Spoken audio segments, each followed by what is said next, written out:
called Ambassador Peace Onuiri. I'm a global ambassador of African Tourism Board.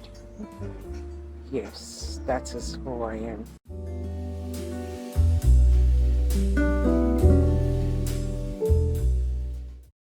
Climate change is a serious issue, and everybody is talking about climate change because of the effects, even right here we're sitting down, look at the time, and it's already so hot. What happens in the next 2 hours? A lot of people have started experiencing heat waves. They've started experiencing all kinds of harsh weather effects. So that's why everybody needs to talk about climate change. And first of all, before I go to how this is affecting the tourism industry, I want to say that the tourism industry in Africa is about $170 billion industry. So you see how huge that is. And if there is a climate change disruption, that means there is no tourism. And that affects the economic situation of Africa.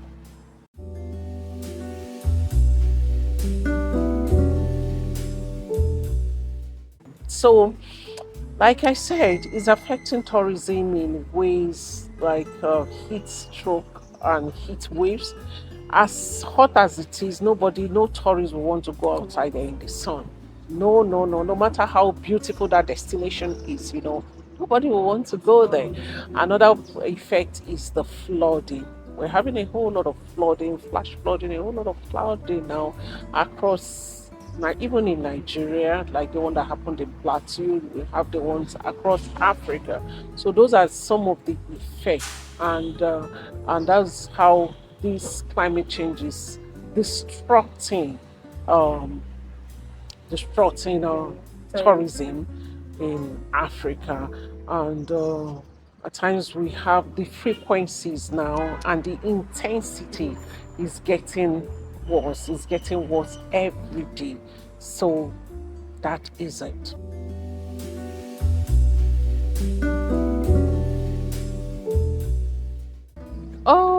In African Tourism Board, we try to educate travelers. First of all, we educate the members of African Tourism Board and make them know that they are responsible wherever they go to.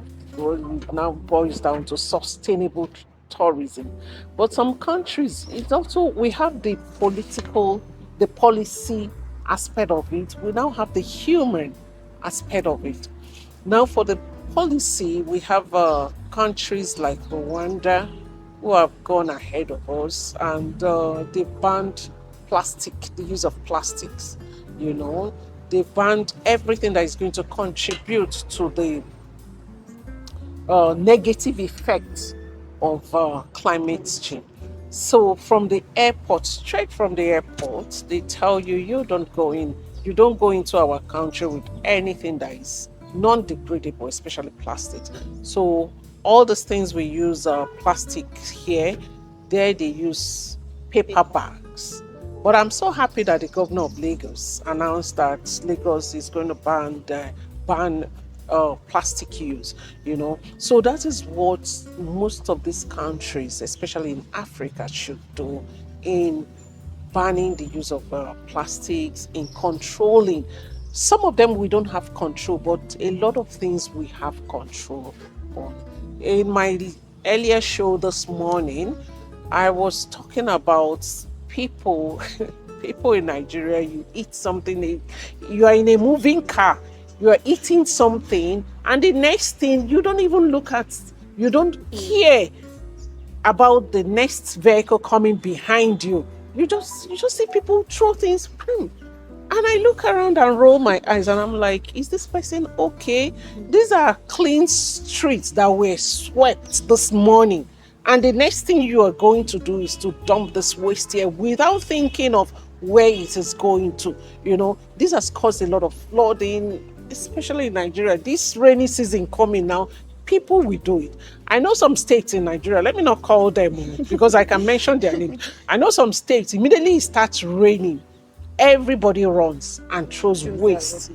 their rubbish there and which block channels. So like I said, we have the human side, the social orientation and re-education. I don't know how Nigeria is going to do that, but we need policies that are going to guide against that.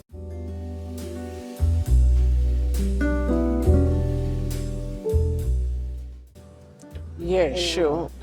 When you look at that, one is the carbon emission.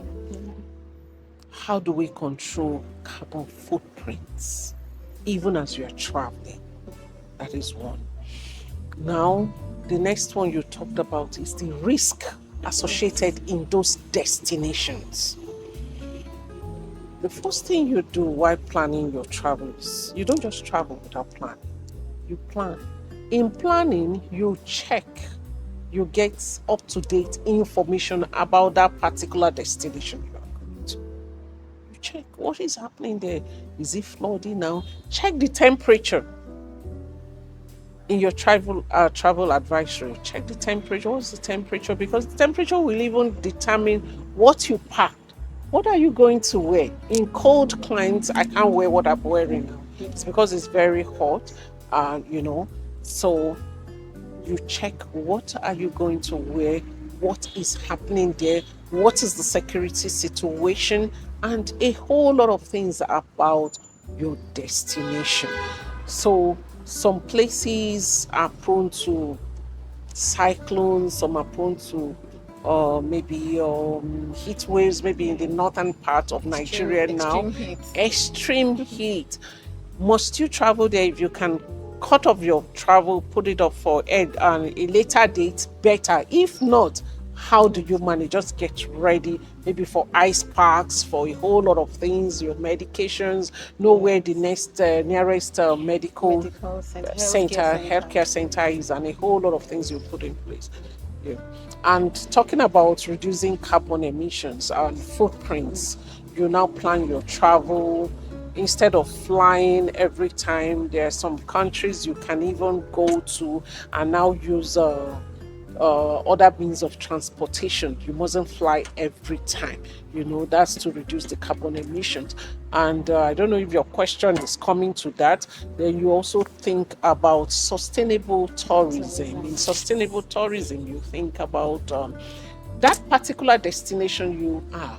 What are you going to do to slowing down the risk of climate change?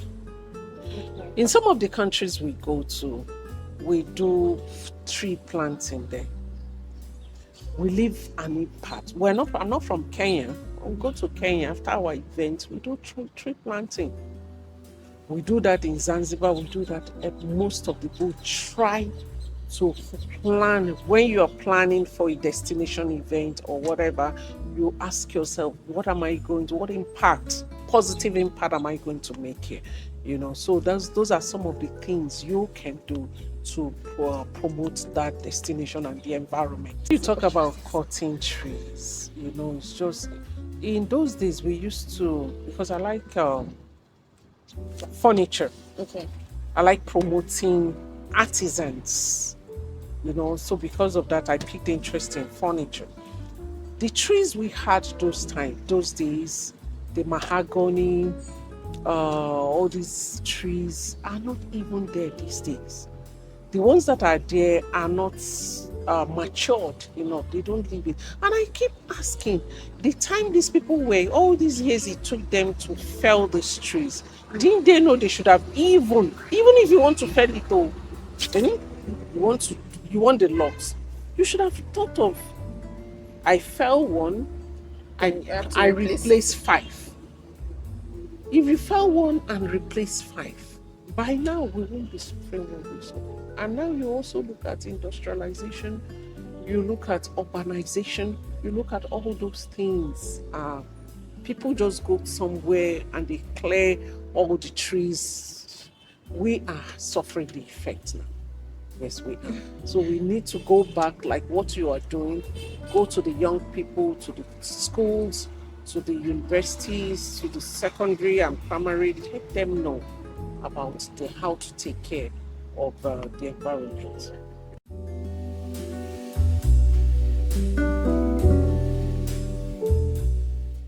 Yeah, tour operators are even the key people that are going to direct the tourist from the airport or from the first point you meet your tour operator, and it's the tour operator's job to let you know politely about what is obtainable in this particular place or destination or country or whatever. For example, in Zanzibar, you don't go wearing short things. To respect their culture, they want you to wear to be properly covered. You know, it's the tour operator that is going to find a way and let you know from the first point of contact. The Maasai in Arusha, they tell you, oh, we like to dance with you. We like it when we jump in, you jump with us. We like you to partake in they have some festivals, which some of them are crazy, some of them are really interesting. It's the tour operator that will let you know that, oh, however he's going to do it, but let you know that, okay, you don't throw things here, and let you know the rules and regulations that are obtainable. So tour operators should be the custodian. They are part of the custodians of the environment, the nature, climate resilience, and they have a critical part to play in this.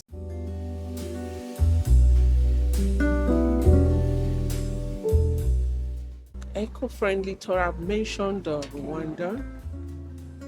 Rwanda, I keep mentioning them because in Rwanda they've been able, I don't know how they did it, they've been able to maintain the greenery. In the cities, you see everywhere is green, everywhere is beautiful, the air quality, you even go there, the air quality alone, and you'll be like, whoa, this is something. So Rwanda has set the standard for Africa. They've set this standard which other African leaders should actually follow when it comes to ecotourism. Mauritius is doing well also, though they are going to have flooding issues. Mauritius it's a beautiful island, but they've started having flooding issues now. So another thing they do is you use renewable energy, embrace renewable energy when you're planning your trips or planning a tourism event. You use biodegradable materials. In WCEF, World Circular Economic Forum, it's a forum that everybody should belong to, because what they do is eco-friendly and ecotourism and everything biodegradable. They try to even look at the landfills. When you wear this dress now and it become fairly used or second-hand value, what do you do with it in Nigeria? It goes to the landfill.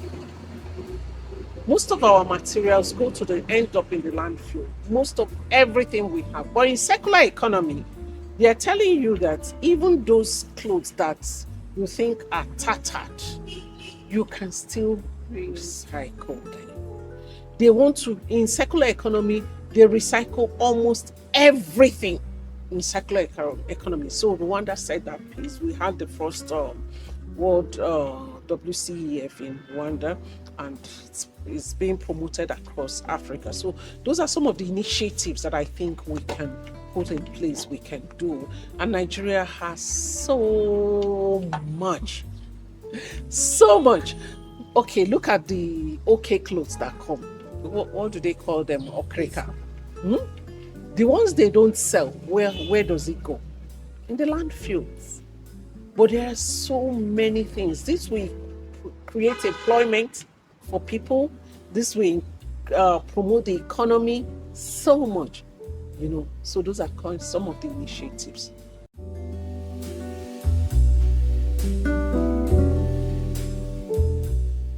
PlanetEco, I said it from the onset that I got interested when I heard what you are doing.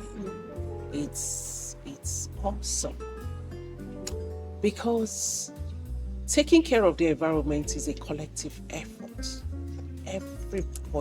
Everybody puts young but old should take care of the environment. This is all we have. This environment is what houses us, the entire world, no matter where you are. If we lose it, we're gone. We're gone extinct. So I appreciate what you guys are doing. And I wish that you are going to even extend it to other African countries. There's so much we have to do. If we look at the index, the safety index for Africa, Nigeria is about 170. Nigeria is just like the bottom. They don't like safety. They don't practice safety. I don't know who taught them to say, oh, it's not my portion syndrome. When Nigerians have that is not my portion syndrome, and you are telling them that this is the effect of what you are doing, you are abusing the environment, it's going to cause this. And they say it's not our portion, it's not our portion. But right now we are seeing that it has turned to everybody's portion. We have to be responsible. So what we are doing is fantastic. We want you to go down to even the primary schools, the secondary schools. Let's change the orientation of our people. Let's tell them to take care of the environment. Don't throw trash anywhere. Don't dump things on the rail.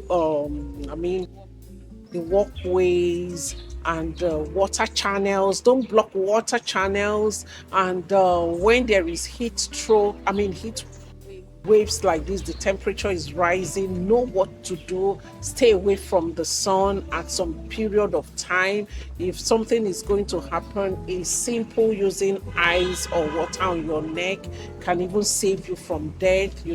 So we want you with African Tourism Board, or we want you to walk across all Africa to promote what you are doing. We're happy you're doing this and we're proud of you.